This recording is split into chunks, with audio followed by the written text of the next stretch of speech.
안녕하세요. 살다 보면 이런 일 저런 일 겪는다지만 이번 이혼으로 제가 겪은 일이 어찌나 기가 찬지 사연을 보내게 됐습니다.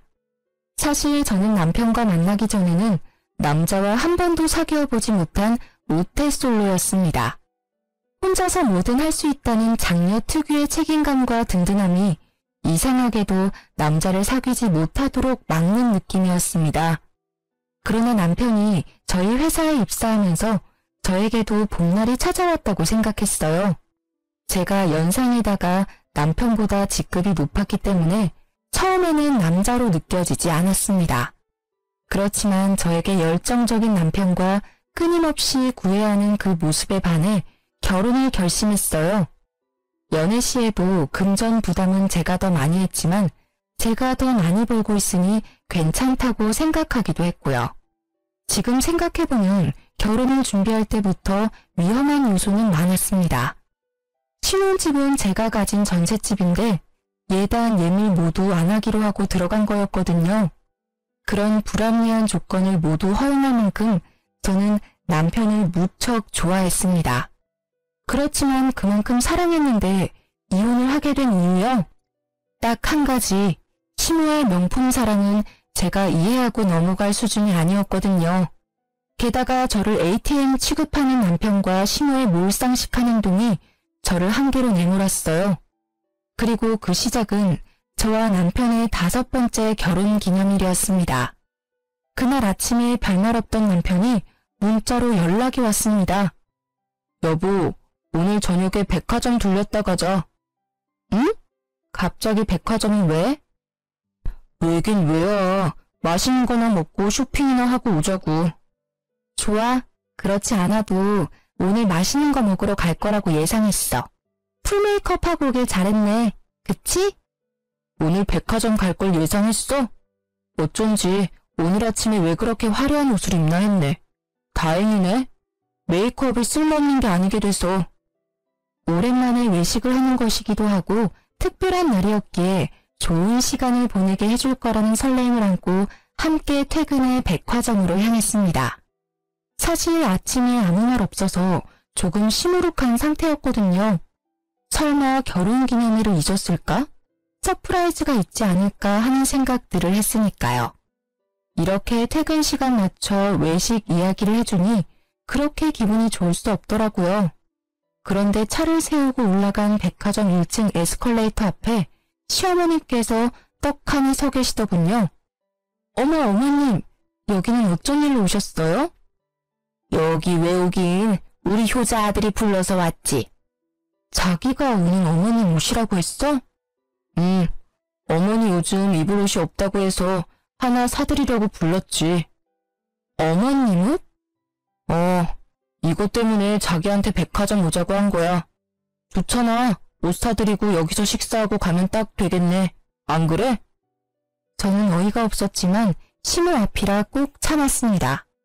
저와의 결혼기념일은 까맣게 잊고 있더군요. 남편은 기념일을 자주 잊어버린 스타일이라 이번에도 그런 거라 생각하고 넘기려고 했어요.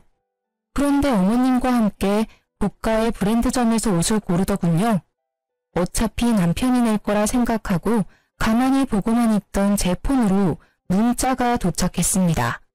무려 250만 원을 결제했다는 은행의 구매 확인 문자였어요. 저는 당장 이야기는 하지 못하고 꾹 참고 집에 도착하자마자 남편에게 따졌습니다. 당신 정신이 있어? 어머님한테 어떻게 그런 큰 금액의 옷을 사드릴 수가 있어? 그것도 우리 생활비 통장으로. 그 안에 있던 돈 우리 전세계약 연장 때 쓸 돈인 건 알고 있지? 전세계약 아직 시간 좀 남았잖아. 자기가 돈 잘 버는데 무슨 걱정이야? 금방 채워넣으면 되지. 그리고 당신 능력이면 가능하잖아. 걱정하지 마. 그래도 너무 큰 돈이야. 게다가 저번 달에 어버이날에도 용돈 많이 드렸잖아. 그 돈으로 옷 사시면 되는데 어째서 또 당신이 사드린 거야? 그럴 때 쓰라고 용돈 드린 거잖아. 용돈이랑 이번에 나간 옷 금액이면 벌써 돈 500이야. 그 돈은 다른 데 쓰신 모양이더라고. 어버이날 다음 주가 어머니 동창회였는데 들고 갈 만한 백이 없어서 그걸로 가방 하나 사신 것 같던데? 또 명품 가방이야? 올해 들어 벌써 2번째야. 구두, 화장품, 장신구. 매번 사치품이잖아. 어머님한테 그 돈이 전세 계약에 필요한 돈이라고 말씀드렸어? 그걸 왜 말해? 솔직히 당신 모아놓은 돈 좀 있잖아. 그걸로 전세 계약 연장 때 쓰면 되지. 내가 자기 월급을 빤히 아는데 설마 돈 없다고 하지는 않겠지? 그걸 자기가 다 뺏었으니까 그렇지.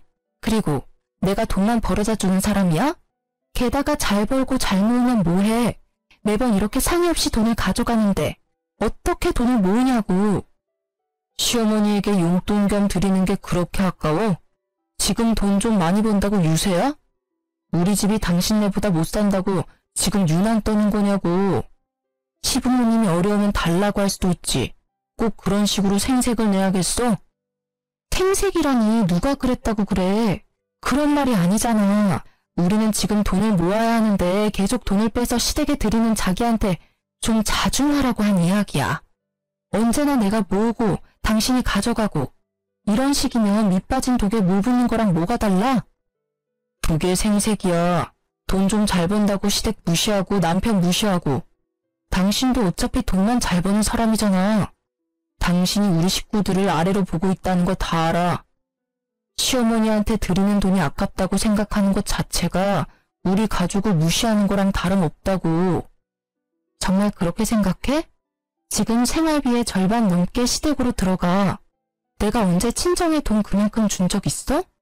내가 자기를 무시하는 게 아니라 자기가 날 무시하는 거지. 필요하면 친정에도 똑같이 돈 나눌까? 나눠. 대신 네 돈으로 돈 들여. 난 한 푼도 못 줘. 친정집에 들어가는 돈이 아까워서가 아니라 네가 하는 짓이 쪼잔하고 치사해서 안 줄 거야.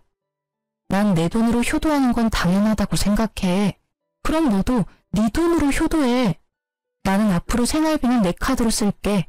대신 당신은 생활비 통장에 꼬박꼬박 생활비 넣어놔. 그리고 당신한테 준 내 명의로 된 카드도 없애버릴 거니까 알아서 해. 뭐? 갑자기 카드는 왜 없애?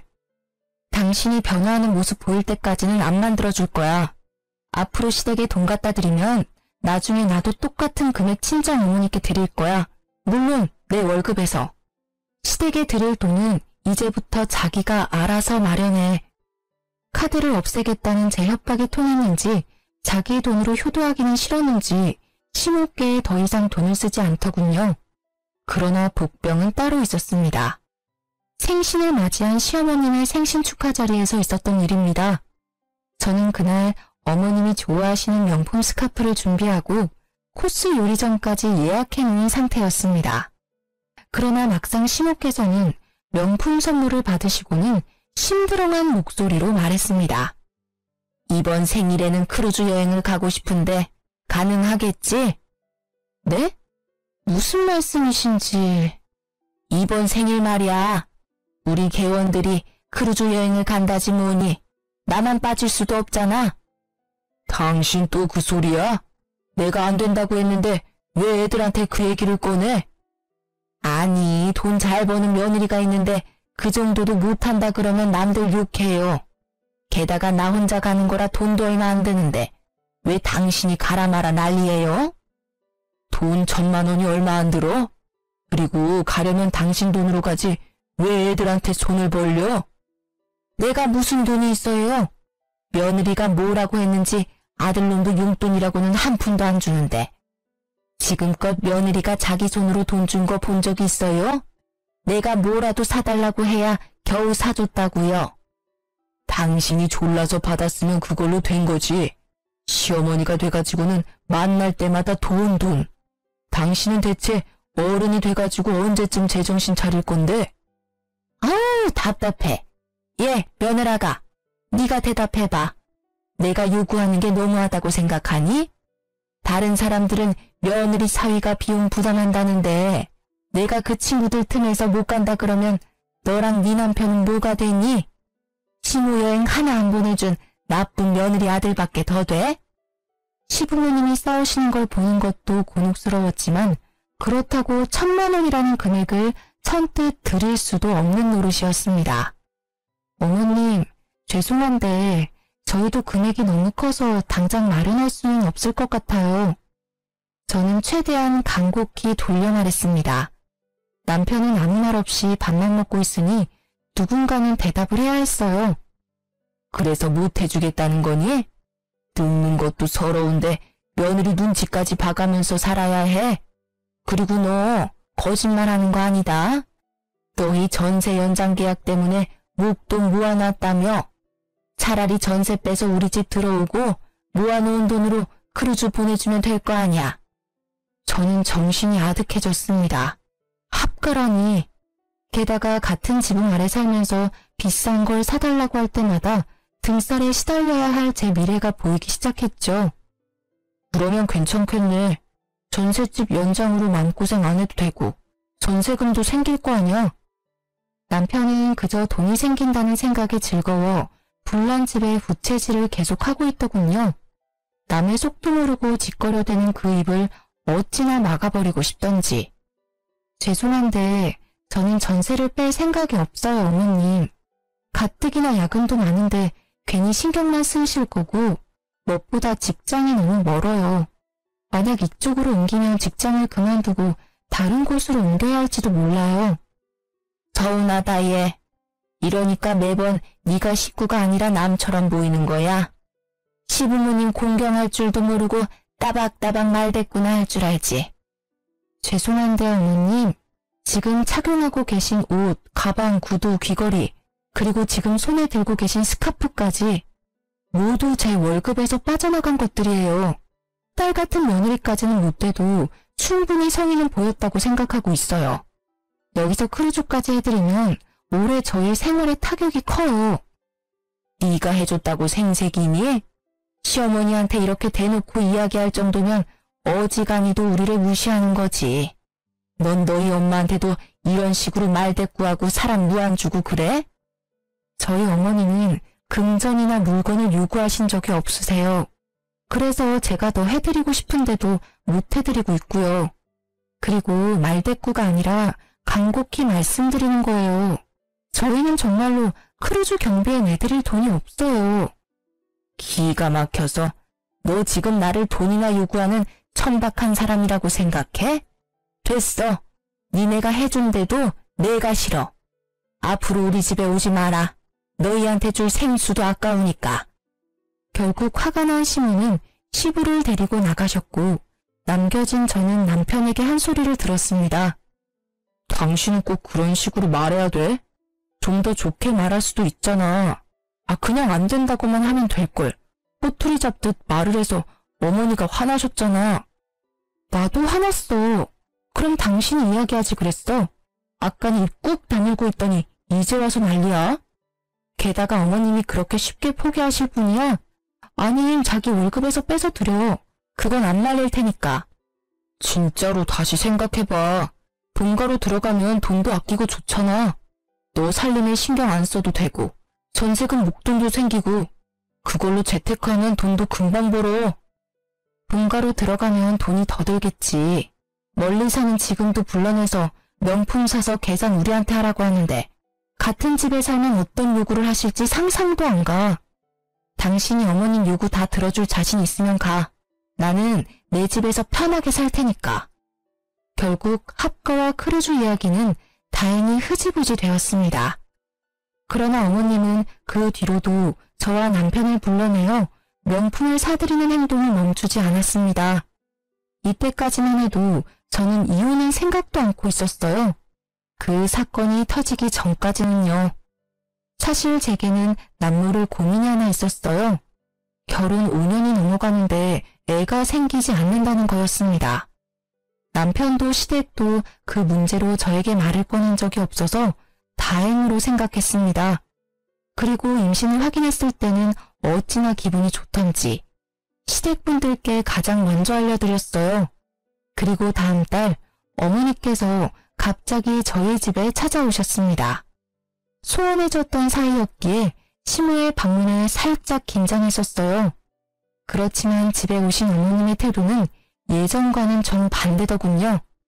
예, 며느라가 이번 교통사고 때 다친 어깨가 아파서 한의원 들렀다 오는 길에 네 생각나서 보약 한 재 지었다.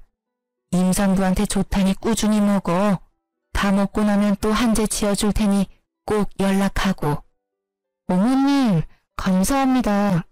그런데 임신 중에는 약은 조심해야 한다고 의사 선생님께서 말씀하셨는데.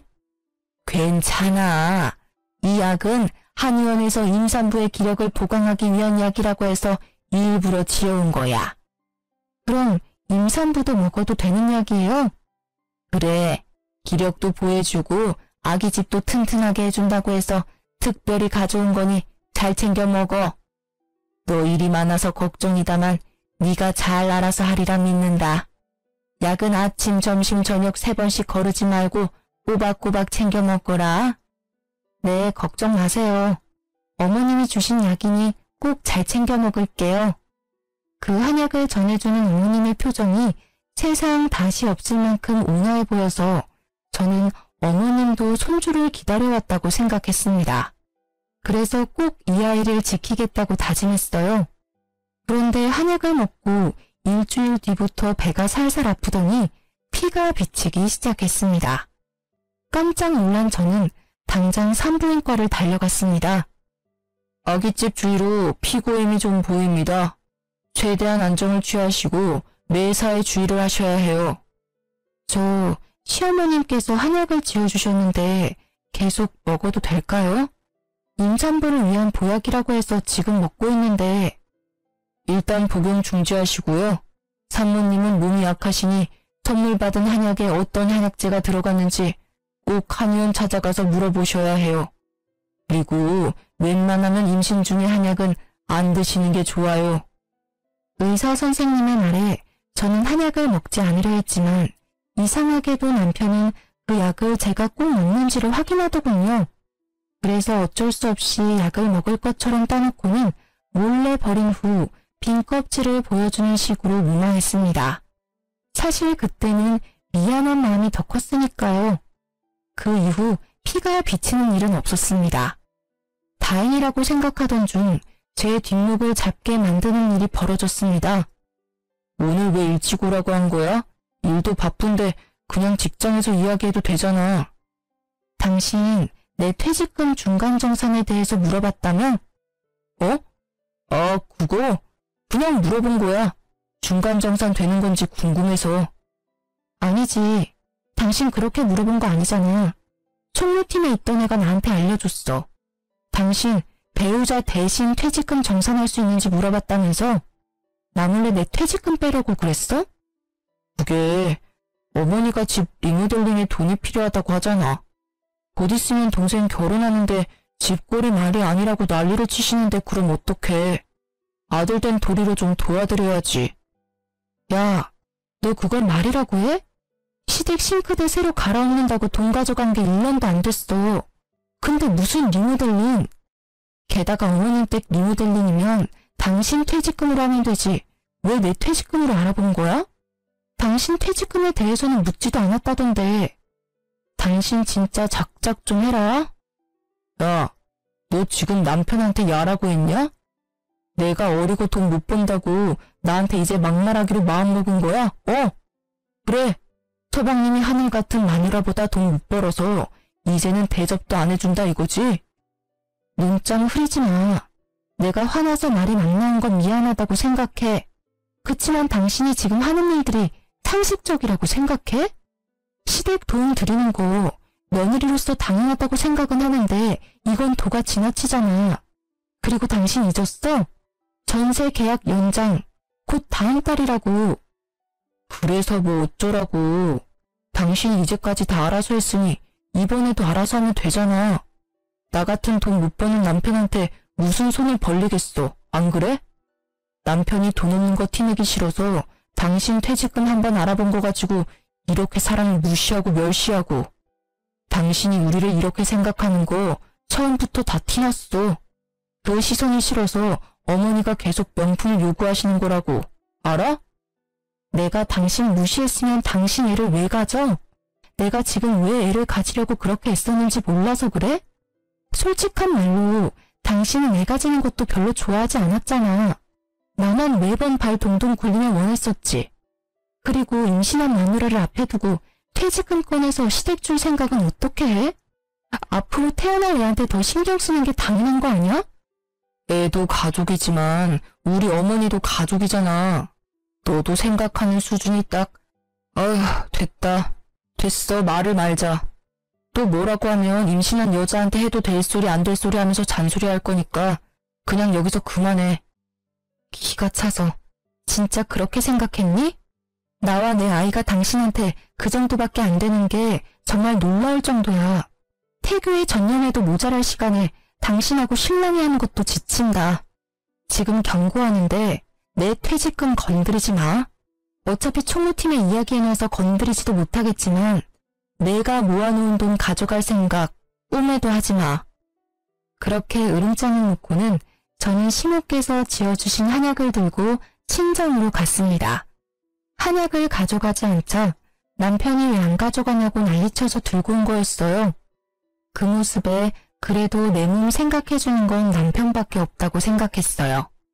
물론 그 약이 제 몸에 맞지 않아서 먹지 않는다는 말은 하지 않았어요. 친정에 가니 오랜만에 외삼촌께서 와 계셨습니다.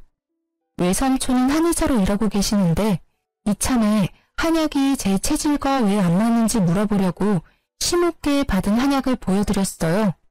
박스 뒷면에 적힌 성분들을 꼼꼼히 살펴본 외삼촌이 굳은 얼굴로 물어봤죠. 이거 네가 먹을 수 있는 한약이 아닌 것 같은데? 누구한테 받았니? 근데? 분명히 어머님이 저한테 맞는 약을 지어오셨다고 하셨는데요. 그렇게 말씀하셨다고? 그럴 리가 없는데. 내가 지은 게 아니니 가타부타 말은 못하겠지만 혹시 모르니 꼭 이거 지어준 한의원 가서 물어보고 먹어. 한약이든 양약이든 잘못 먹으면 큰일 나. 임산부가 입에 대는 건 뭐든 조심해서 나쁠 거 없으니까. 덜컥 겁이 난 저는 약이 들어있던 상자에 적혀있던 한의원 상호와 전화번호를 보고 전화를 했습니다. 직접 와야 한다는 이야기에 저는 한약을 들고 한의원으로 갔습니다. 선생님, 저기 이 한약 성분을 알아보려고 왔는데요.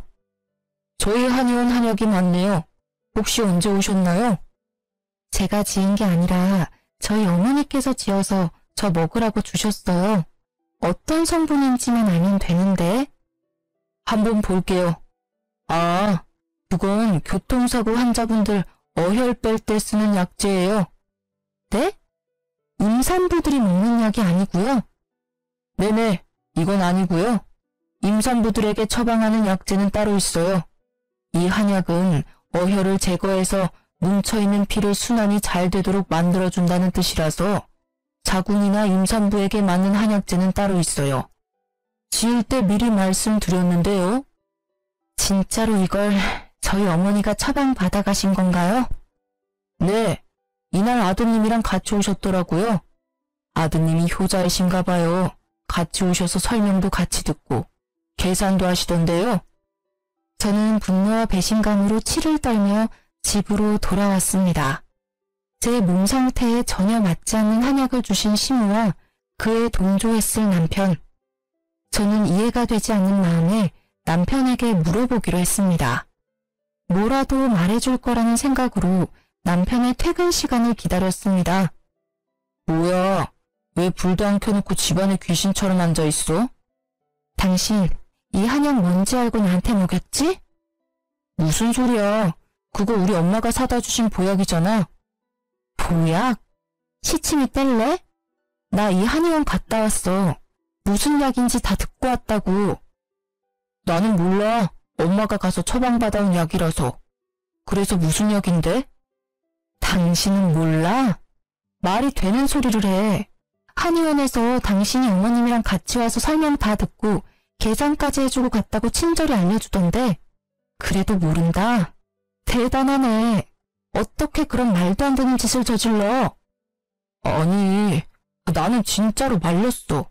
그런데 엄마가 그래도 따지고 보면 다 당신 좋으라고 한 일이야. 봐, 당신이 임신, 출산, 육아휴직이라도 들어가면 경력도 단절될 수도 있고 또 육아휴직 후에 복귀도 못할 수 있잖아. 그런 걱정하는 마음에 어머니가 그렇게 하자고 한 거야.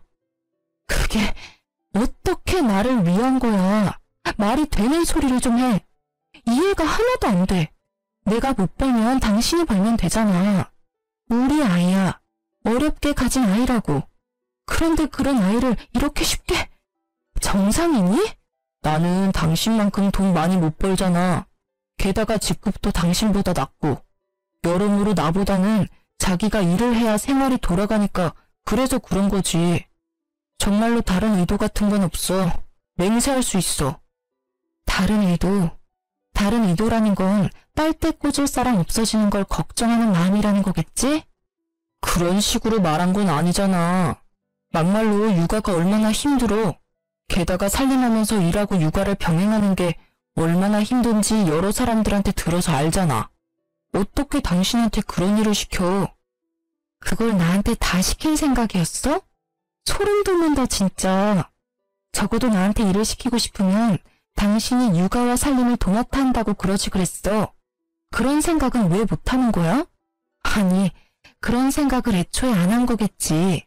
넌 편하게 돈이나 벌어다 줄 여자를 찾고 있었으니까. 아니야 여보, 진짜로 아니야. 전부 어머니가 생각해낸 거야. 따지려면 내가 아니라 어머니한테 따져. 자신이 궁지에 몰리자 시무를 소환하는 남편을 보니 웃기지도 않았습니다. 그렇게 하면 자신이 저지른 짓이 없던 일이 될 거라고 믿었던 걸까요? 참으로 좁쌀 같은 그 마음과 다른 사람을 탓하는 못된 신보에 그나마 남아있던 정이 뚝 떨어지는 것을 느꼈습니다. 진심으로 눈앞의 남자가 하찮다는 생각이 들었습니다. 이런 남자와 결혼까지 한 내가 잠깐 정신이 나갔었나 하는 생각까지 들 정도였으니까요.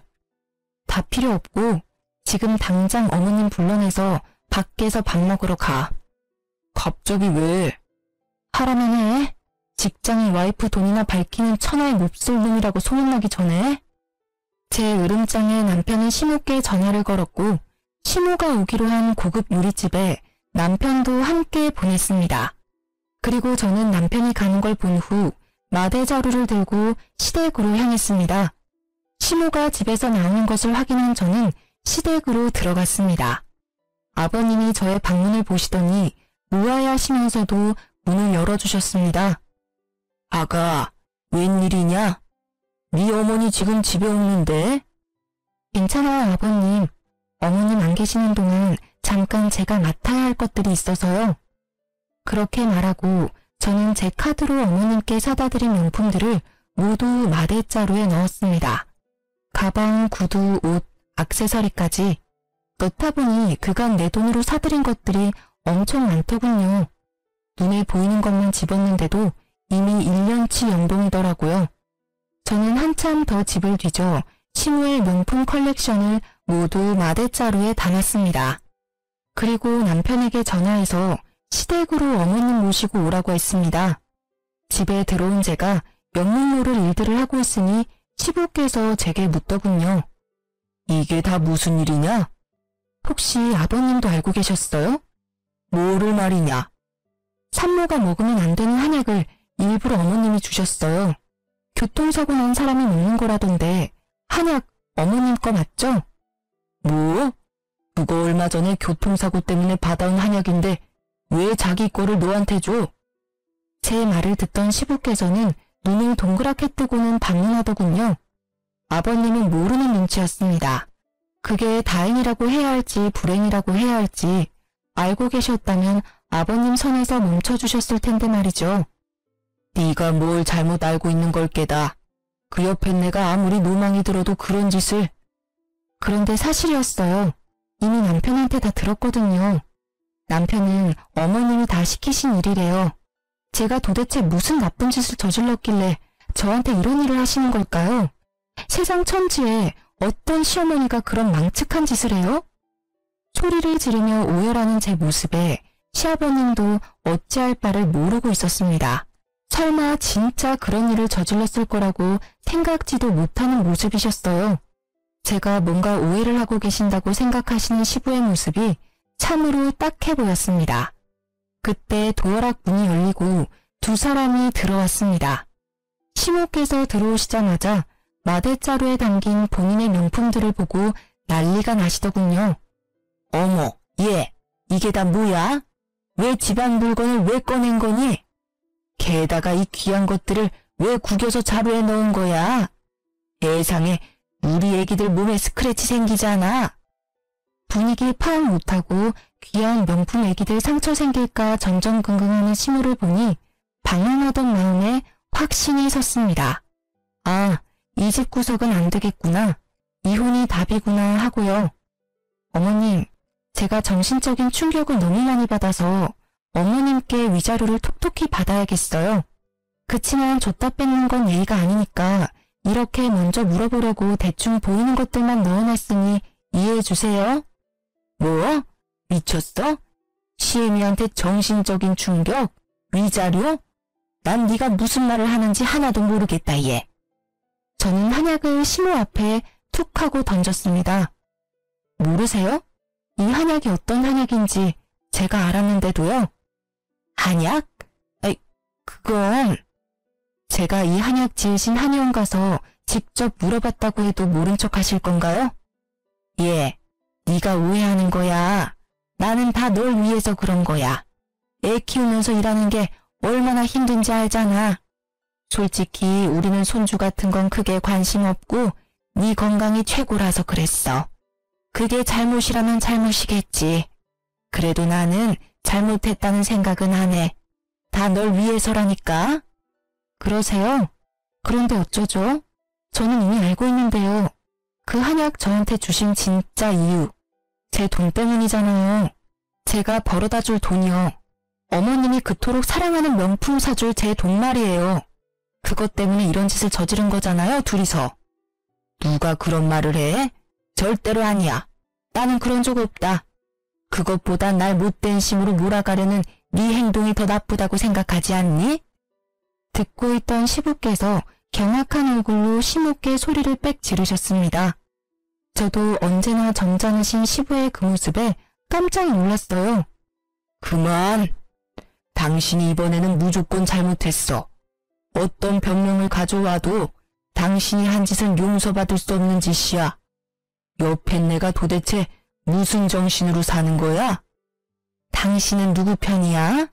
당신이 돈이나 잘 벌어왔으면 이런 일도 없지. 허구한 날 쥐꼬리 같은 월급으로 생색내던 게 누군데? 다 내 탓이라고? 당신 대신에 잘난 아들 덕 좀 보려는데 뭐가 잘못됐다고 이 난리들이야? 여태껏 그리 생각했어? 아휴, 내가 말을 말지. 내가 지난 40년 동안 이런 여자를 마누라라고 끼고 살았다니. 헛살았네 헛살았어. 내가 당신한테 해주고 싶은 말이야. 나야말로 더 잘난 남자 만나서 호강할 수 있었는데 당신 만나서 쪽박 찬 거잖아. 결국 시부모님께서 한바탕 하시고 시부께서는 자리를 벗어나셨습니다. 이 명품들을 중고로 팔아 제게 뜯어낸 돈이라도 돌려받을 생각이었습니다만 상상 이상으로 어머님의 명품 사랑이 대단하시더군요. 어머님, 이 명품들은 제가 다 가져가도 되죠? 임신한 며느리 선물로 이 명품들 주신다면 이번에 불미스러운 일은 없었던 일로 해드릴게요. 괜찮죠? 그게 무슨 소리야? 그거랑 이거는 다르지. 그건 이미 내 거야. 그리고 임신한 며느리 선물로 누가 명품을 줘? 그래요? 곤란하네요. 저는 지금 저와 제 아이가 받은 정신적 충격 때문에 꼭 피해 보상을 받고 싶거든요. 저는 마대자루를 움켜쥐고 남편에게 말했습니다. 그럼 당신이 돈 내놔. 내 돈으로 어머님께 사드린 이 명품들 몽땅 합친 금액으로. 그러면 이 명품은 어머니께 돌려드릴게.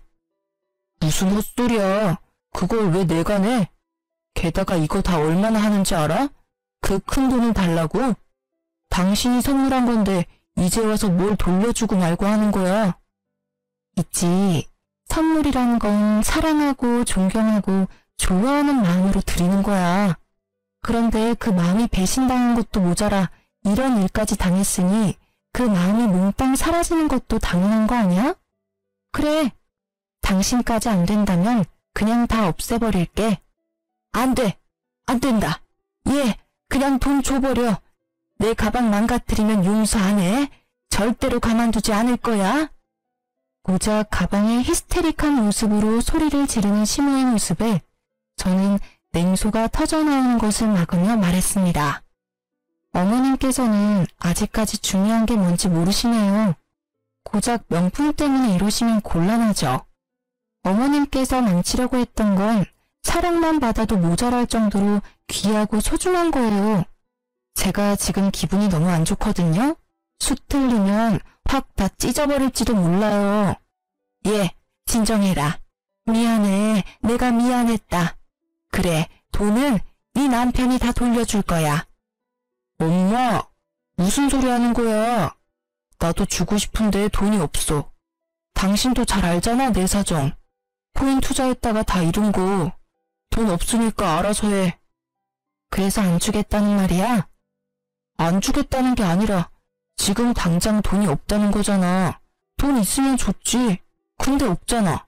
어쩌라는 거야? 아, 그러면 돈이 있으면 나한테 돈을 주겠다는 거야? 그래, 있으면 주지. 안 주려는 게 아니라 못 주는 거야, 없으니까. 그래? 그럼 됐네. 이건 시어머님 돌려드릴게. 당신은 나랑 같이 회사 가서 퇴직금 정산해. 당신 퇴직금 한 3천 있었나? 여기 명품들 가격의 절반 정도겠지만 중고인 걸 감안해서 그 정도로 봐줄게. 뭐? 그건 절대로 안 돼. 퇴직금을 가져가다니. 그거 내 전 재산이야. 난 당신하고 이혼할 거야. 당신과 이혼 소송을 하면 누구한테 더 유리할지 알고 있어? 나야. 당신은 유책 배우자니까. 나는 당신이 합의 안 해줘도 상관없어. 당신이 그 퇴직금 안 주면 이혼 소송으로 당신 재산 다 가져오면 되니까. 그때는 3천만 원 정도로 끝낼 생각 꿈에도 하지 마. 남편은 결국 3천만 원의 퇴직금을 중간정산해서 저에게 주었고 저는 남편을 당장 집에서 쫓아보냈습니다. 전셋집도 내가 마련했고 이 집안에 있는 모든 게 내 돈으로 산 거니까 자기는 자기 물건 챙겨서 당신 집으로 가. 그리고 얌전히 이혼 서류나 기다리고 있어. 열쇠며 도어락이며 싹 다 바꾸고 경비실에 남편과 이혼했고 이 집에 안 사니 외부인 절대 들이지 말라고 신신당부까지 했습니다. 이혼 서류를 받은 남편은 여전히 제가 벌어들일 돈과 재산에 미련이 남았는지 저에게 연락을 해오더군요. 여보, 냉정하게 생각해봐. 애를 낳았는데 아빠가 없으면 애가 얼마나 힘들겠어. 남자애면 아빠가 있어야 하고 여자애면 더더욱 아빠가 있어야 하잖아. 애들한테 아빠의 존재를 빼앗는 게 얼마나 나쁜 일인지 알고 있어? 그렇게 애 생각하는 남자가 그런 대단한 생각을 했어? 그래, 애가 태어나서 친아빠라는 놈이 돈 때문에 엄마에게 어떤 짓을 했는지 말해주면 애가 엄청 좋아하겠다, 그치? 어디서 약을 팔아? 그런 말에 속아 넘어갈 줄 알았어? 내가 하도 당한 게 많아서 당신 말이라면 믿고 싶지도 않아. 그러니까 2번 다시 이런 시덥잖은 이야기로 연락하지 마, 소름 끼치니까. 그 뒤로 전 남편의 연락은 없었습니다. 이혼 후 저는 바쁜 날을 보냈습니다. 혼자서 임신과 출산을 준비하는 것이 보통 일이 아니었지만 친정 식구들이 있어 다행히 잘 해결할 수 있었죠. 아기가 태어나고 첫 돌에 친정어머니가 수고했다며 아기 금부치 사준다며 백화점에 저를 데리고 갔어요. 전 남편이 자주 가던 백화점이라 가고 싶지 않았는데 그 나쁜 예감이 딱 드러맞았는지 하필 가방 매장 앞에서 시모를 만나게 됐습니다. 어머, 안녕하세요. 잘 지내셨어요? 그래. 애가 많이 컸구나. 네. 아빠가 없어도 무럭무럭 잘 커줘서 고마울 뿐이죠. 혹시 가방 사러 오셨어요? 예전에도 이 브랜드 좋아하셨잖아요. 그렇지. 그냥 보러 온 거야. 저도 오늘은 명품 가방 사러 왔거든요. 이상하게도 시모의 몸에 걸친 것들 중에 명품이라고는 하나도 없더군요. 그렇게나 애착하던 가방들도 다 어쨌는지 5만 원짜리 가방을 들고 계셨습니다. 저는 멀뚱멀뚱 서 있는 시모를 무시하고 매장 안으로 들어갔습니다. 엄마, 애 봐주느라 고생하는데 내가 가방 사줄게. 예쁜 걸로 골라봐. 얘, 무슨 가방을 사준다고 그래? 아니야, 나는 그런 거 없어도 괜찮아. 내가 사주고 싶어서 그래. 딸 벌어둔 돈도 많은데 이럴 때 안 쓰면 언제 써? 자, 이거 어때? 비싸서 그런지 엄청 예쁘다. 너무 비싸. 나는 작은 거면 돼. 네가 번 돈으로 왜 내가 호강을 해? 예쁜 손주 안겨준 것만으로도 엄마는 고맙지. 아니야. 내가 엄마한테 느끼는 고마움의 정도는 이 제일 비싼 가방으로도 모자랄 정도거든. 자, 내가 사줄게. 걸쳐봐. 진짜 잘 어울린다. 친정어머니의 만류에도 결국 제일 비싼 가방을 사는 절 보고 있는 시모 눈빛이 어찌나 애처로운지 웃음이 다 나더군요. 왜 구경만 하고 있으세요? 하나 구매하세요. 신상이라 예쁘게 잘 빠졌네요. 멀뚱히 저희만 바라보는 시모를 보며 저는 일부러 약 올리듯 말했습니다.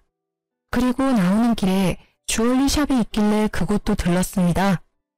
애기 돌이라서 금목걸이랑 금팔찌를 해주고 싶어서요. 합쳐서 10돈 정도로 해서 찾아봐 주세요.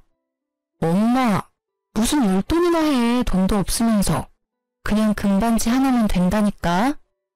젖손주야. 얼마나 예쁜데 엄마가 그것도 못 해주겠어? 아, 저기 나왔다.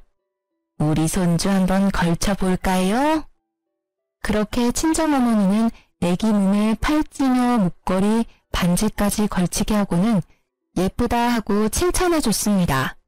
아기도 방긋방긋 웃으며 외할머니한테 세상 이쁜 미소를 보여주었어요. 당신이 외면한 손주, 몸이 주렁주렁 금 걸치고 외할머니께 사랑받으며 잘 있는 모습 한껏 보여주고 왔습니다. 우리를 바라보는 시모의 모습이 어찌나 처량하던지 동정심까지 돌아올 뻔했다니까요. 물론 고가의 명품 가방을 보던 그 욕심 가득한 눈빛 때문에 그럴 일은 없었지만요. 나중에 알고 보니 전 남편이 시모의 명품들을 모조리 다 갖다 팔았다고 하더군요. 저에게 빼앗겼다고 생각한 퇴직금을 다시 돌려받을 심산이었는지는 모르겠지만 그걸 듣고는 어찌나 고소한 기분이 들던지요. 게다가 시모는 그 낭비벽 때문에 시부와 별거하고 서로 이혼 준비 중이라고 합니다. 소송 중에도 명품 가방 구경 나온 시모는 정말 하나도 변한 게 없어 보였습니다. 1년 뒤 육아휴직이 끝나고 회사에 복귀했더니 전 남편은 그렇게 악착같이 끌어모은 돈을 코인에 다 쏟아붓고는 결국 폭망했다고 하더라고요. 직장 동료들까지 끌어들여 했는지 마지막에는 엄청난 사고를 치고 퇴사를 했더군요. 몇 번 제 전화로 연락이 오긴 했지만 받아주지 않았어요. 솔직히 예전 같으면 내가 보고 싶어서 전화했을 거야 라고 착각했겠지만 지금은 절대 그렇게 생각하지 않아요. 제 돈이 그리워서 전화했나 싶어서 알아서 거르고 있어요. 이혼 후 3년이 지난 지금 저는 부모님과 함께 살며 애를 키우고 있어요. 그리고 조건이 더 좋은 직장에 스카웃이 돼서 이직까지 하고 좋은 사람과 교류 중입니다. 전 남편과 시모 때문에 임신 초기에 고생을 많이 했지만 지금은 사람 보는 눈을 키울 수 있는 따끔한 경험이었다고 좋게 생각해요.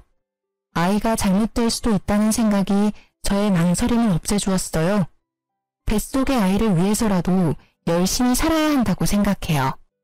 엄마가 보는 눈이 없어 아이를 아빠 없이 키우게 됐으니 모자람 없이 키워주는 것이 제가 해야 할 일이겠죠.